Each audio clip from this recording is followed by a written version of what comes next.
જાજા બધા સભ્યો છે, પણ આજે હું તમને થોડાક વ્યક્તિ સાથે મેળવવા માંગીશ અને થોડાક પછી ક્યારે હું છું વર્ણ.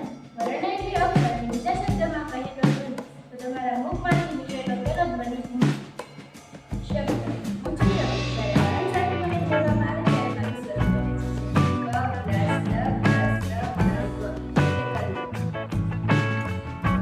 નમસ્કાર મિત્રો. હું છું વાક્ય. જ્યારે ઘણા બધા શબ્દને જોડવામાં આવે છે ત્યારે એક વાક્યનું સ્વરૂપ બને છે.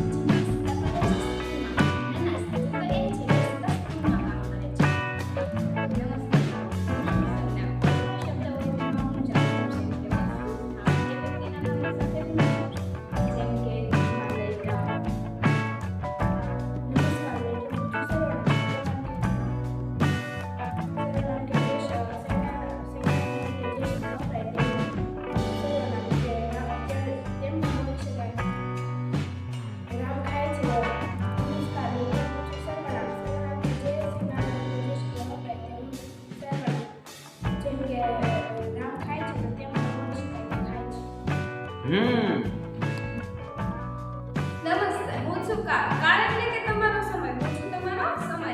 જે વીતી ગયેલો સમય છે એ ભૂતકાળ, અને જે તમારો ચાલી રહ્યો કાળ છે તે વર્તમાન કાળ છે, અને જે તમારો આવનારો સમય છે તે ભવિષ્યકાળ છે. અસ્તુ.